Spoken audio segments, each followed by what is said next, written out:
India के अंदर, JNU के अंदर आपने एक उग्र किया, आपने डराया। आपको पता भी कौन है वो स्टूडेंट, कौन होते हैं, इस देश की तकदीर होते हैं।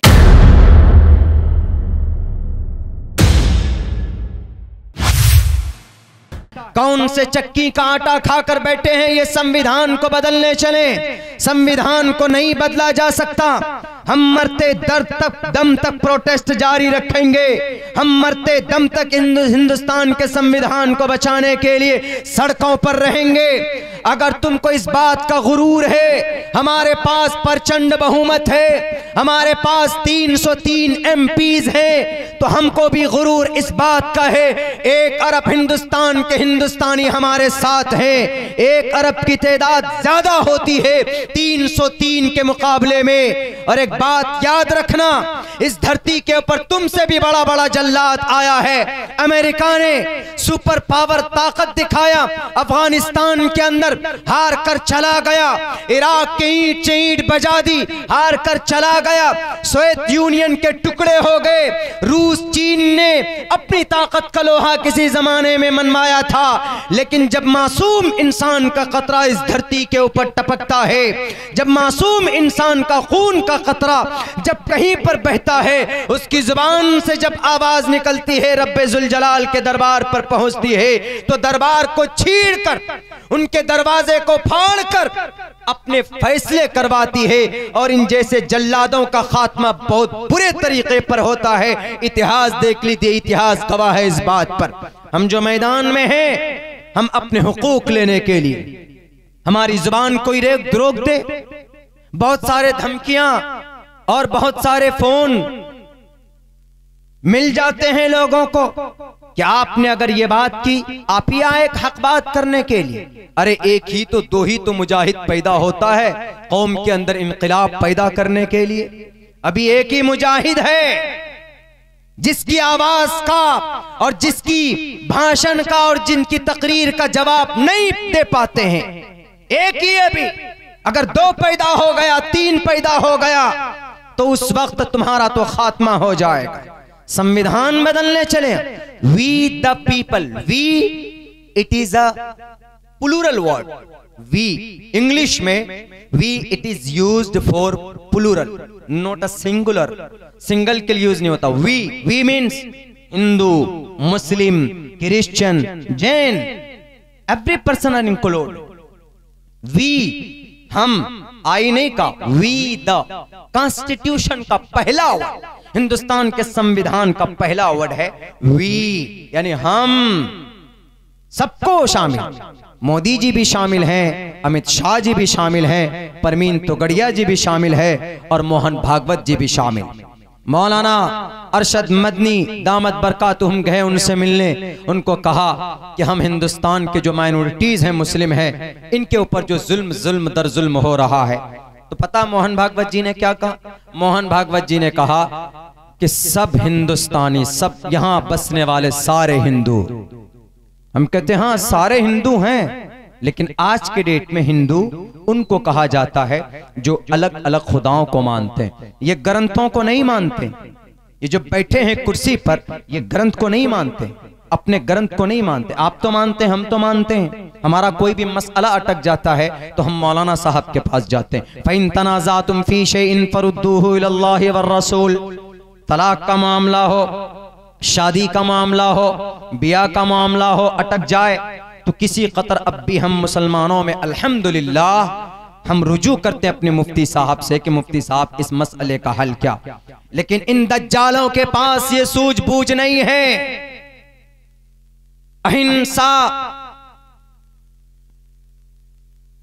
एक श्लोक है, बहुत खूबसूरत और बहुत अच्छी बातें उसके अंदर समझाई गई है, जो गीता की। अभी हम उड़ीसा गए तो एक दलित ने कहा कि आप गीता आपको यहाँ पे ज्यादा पढ़ना। हमने सबसे पहले कहा कि गीता पढ़ूंगा, गीता में अच्छी बात भी है। तस्मात् शास्त्रम परमाणम तिकार्य अकार्य व्यवस्थितो ज्ञात्वा शास्त्र विधानोक्तम कर्म कर्तुम अर्हसि, कि शास्त्रों में अच्छी बात है, उसको नाफिज कीजिए, समाज में लाइए, लोगों को बताइए। हमने पढ़कर उनको समझाया। हमने कहा कि अगर कोई मामला अटक जाए तो कहां जाएंगे आप? आपके पास तो धन दौलत है, कलेक्टर को खरीद लेते हैं, डीएम को, मिनिस्टर को खरीद लेते हैं आप लोग। अनपढ़, गवार, जहालत, एजुकेशन का, जानकारी का, ज्ञान का इस्तेमाल तो नहीं करते जिससे इस देश का भला हो। इतना झूठ बोला जाता है, इतना झूठ बोला जाता है कि हम धर्म की रक्षा कर रहे हैं। धर्मो रक्षति रक्षतः, भारत माता की जय, भारत माता की जय। भारत माता किसको कहते हैं? लखनऊ से आए हुए मैसेज मीडिया वाले, ये मीडिया वाले, मैं जानता हूं कि मेरी स्पीच रिकॉर्ड हो रही, मेरी इस बात को पहुंचाना, इन आरएसएस के बेलगाम घोड़ों को बताना आप, और आदरणीय मोहन भागवत जी से भी कहना, और आरएसएस के मेरे उन राष्ट्रीय स्वयं सेवक के भाइयों से भी कहना, भारत माता किसको बोलते हैं? जब सुभाष चंद्र बोस चंदा करने पहुंचे थे इस देश को आजाद कराने के लिए, तो एक दानिश नाम का आदमी था, उसने लाखों रुपए दिए चंदे में कि सुभाष चंद्र बोस आप आजादी के लिए लड़ रहे हैं, हमारे पास दौलत तो है, हम आपको दौलत दे रहे हैं, ताकत मेरे पास नहीं है। वहीं पर एक बूढ़ी माँ थी, उस बूढ़ी माँ ने कहा कि सुभाष चंद्र बोस मेरे पास आओ, हम आपको कुछ नहीं दे सकते, मेरी आशीर्वाद तुम्हारे साथ है। सुभाष चंद्र बोस ने कहा कि माँ ये बताओ तुम्हारे पास कोई औलाद है? उन्होंने कहा कि मेरा एक बेटा है जो जवान। उन्होंने कहा कि उसी बेटे को दे दो।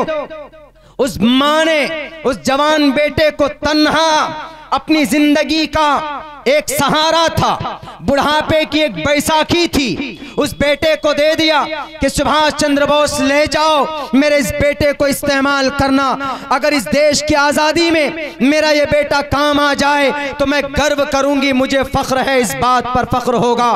वो बेटा गया, बेटा शहीद हो गया। शहादत के बाद एक कॉन्फ्रेंस बुलाई गई, सुभाष चंद्र बोस खड़े हुए और उस माँ को बुलाया गया। लोगों से पूछा कि मेरे भाइयों भारत माता को देखा है? तो सबने कहा देखा क्या, हमारा हिंदुस्तान भारत माता है, हमारी इस देश की मिट्टी भारत माता है। उन्होंने कहा नहीं, तुम सब झूठे हो, तुम्हारी जुबान में सिर्फ ये अल्फाज हैं, भारत माता की जय। अगर असली भारत माता को देखना चाहते हो तो इस बूढ़ी माँ को देखो जिसने अपनी जवान बेटे को इस देश की आजादी के लिए कुर्बान कर दिया।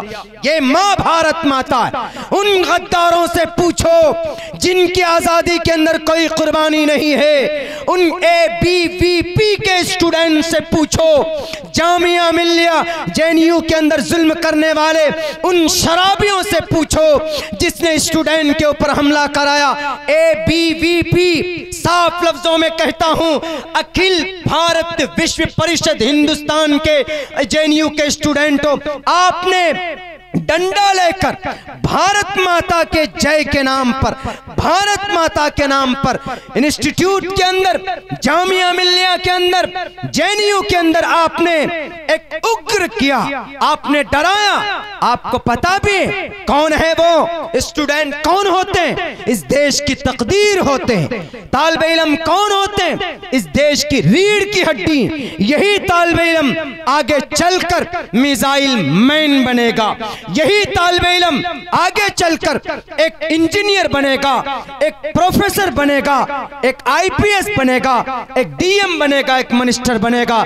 लेकिन तुमने तो बस सोच लिया है कि भारत माता की जय जुबान से नहीं, दिल से मोहब्बत का इजहार करो, और दिल से मोहब्बत का इजहार इस देश का मुसलमान करता है और हजारों हिंदू भाई करते हैं। और इस प्रोटेस्ट में सिर्फ मुसलमान नहीं, मुसलमानों से कहीं ज्यादा हिंदू भाइयों की तादाद। क्यों?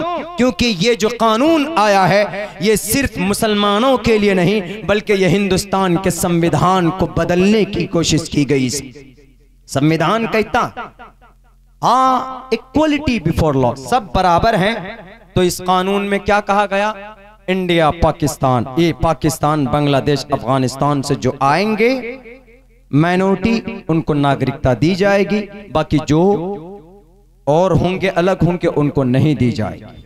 कोई बात नहीं, हम तो ये कहते हैं कि इन 3 देश क्यों, पूरे मुल्क जितने भी देश से हिंदू आना चाहें उनको आप नागरिकता दीजिए, लेकिन the Muslim world why don't you include, क्यों नहीं आपने शामिल किया? व्हाट्स रीजन, क्या वजह हो सकती है? हम तो यही समझेंगे कि भाई आपने बदलने की कोशिश की इसको, और आपने इसके अंदर तहरीफ और तब्दील करने की कोशिश की। अगर तुम्हारा सपना यह है मीडिया के माध्यम से हम उन लोगों को कह देना चाहते हैं, और बोलना freedom of expression, it is our fundamental rights, बोलना आपका बुनियादी हक है। आप भी बोल सकते हैं, जैसे मैं बोल रहा हूं आप भी बोल सकते हैं, ये आपका अथॉरिटी आपको दिया है इंडियन कॉन्स्टिट्यूशन, और हम बोल रहे हैं। अंग्रेज आया 1700 के अंदर, कब्जा किया, कहां गए थे ये लोग, ये चड्डी पहनने वाले लोग कहां गए थे उस वक्त जब आजादी के नारे लग रहे थे? सबसे पहले कौन गया लड़ने के लिए? कलकत्ता की सरजमीन पर कौन गया था? अली वर्दी खान कलिमा पढ़ने वाला था। उसके बाद जब वो शहीद हो गए तो कौन गया? सिराजुद्दौला गया था। 1755 के अंदर, 1799 के अंदर कौन गया था? श्रीरंगापट्टनम के मैदान में कौन था? पूछो इन भगवाधारियों से, इन बेलगाम घोड़ों से, इस देश के खोखले देशभक्ति का दावा करने वालों से कौन गया था? 1799 के अंदर टीपू सुल्तान गए थे। टीपू सुल्तान की जब लाश बिछ गई, उसका सर कलम कर दिया गया, तो जनरल हॉर्स उस